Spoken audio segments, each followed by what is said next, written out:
Well, we've just come over to do some mulching this morning, and yeah, we've had little visitors overnight. I did harvest nearly all the cauliflowers, and we had one left that was growing, and they have demolished, Decimated even. decimated everything. So, and we've got a scat there to prove it. So I do have a scat chart.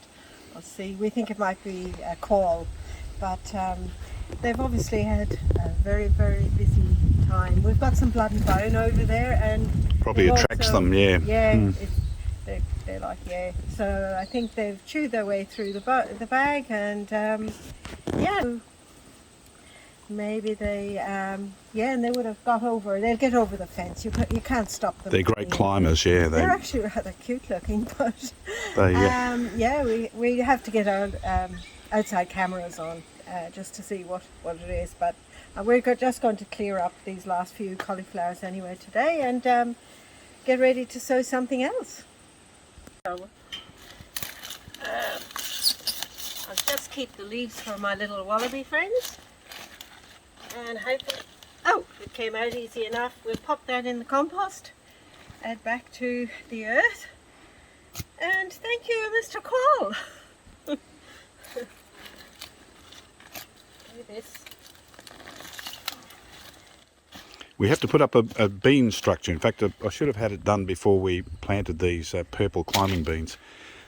We don't know whether we'll get any beans on them. They seem to last a bit longer and mature rather than the normal orange flowered runner beans. So I'm going to put another trellis like this one up shortly and see how they go.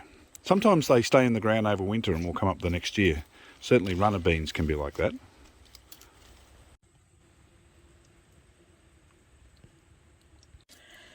Well, I've just got our poo flip, which is done by Rob Wiltshire and Jane Burrell did the illustrations. I think the University of Tasmania, obviously, and also the museum put money to do this. It's an all-weather one, and it's fantastic for if you want to see what has been getting into your garden or in wherever out in the wild. It gives you all the different animals and the scats. Not the most exciting topic, but there you go. It now shows us that we had a Quoll coming. So it's not very expensive, $10 or something, and I think we got it Signet or any good Tasmanian bookshops, I suppose. Well, this we think it's the Eastern Quoll. It looks the same shape. It's got pointy at the end, and we've had two different lots of Quolls here. We've had this one. We also had a black Quoll. I'm not sure what species it is. Probably just species of this. They have been through the garden before, so.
Hey? I thought you could use it.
Okay, we're back here this morning. What we're trying to do here is we've got two large, and we'll pan around a second, we've got two large New Zealand flaxes we planted here about 10, 12 years ago, and they've become gigantic.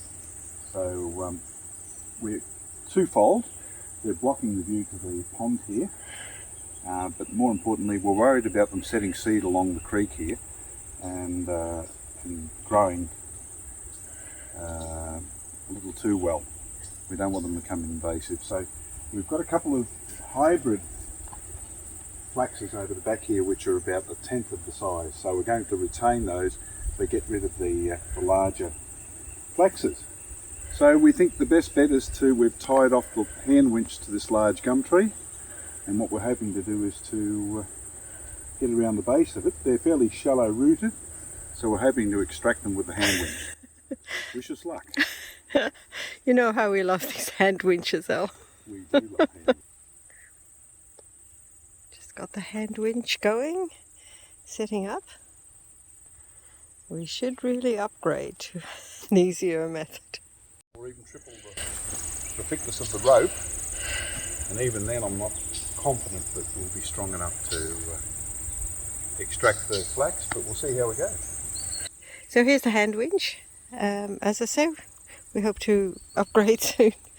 There's a lot doing. This is a massive job, so yeah, I'll set it up, and in the meantime just a little garden bed that has some banksias in it, that's again overgrown, and just going to tidy that.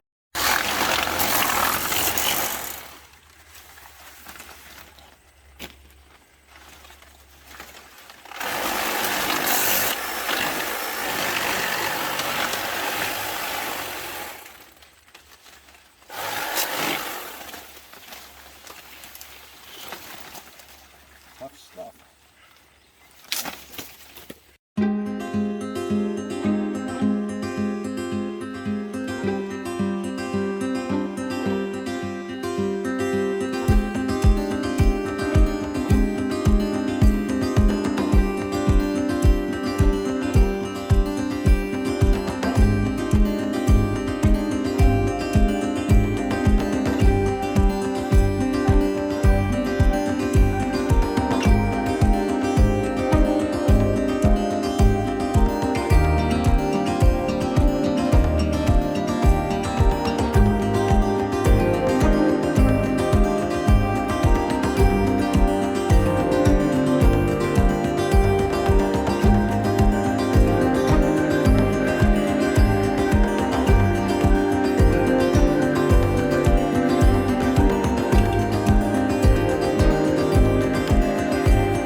It has beaten us.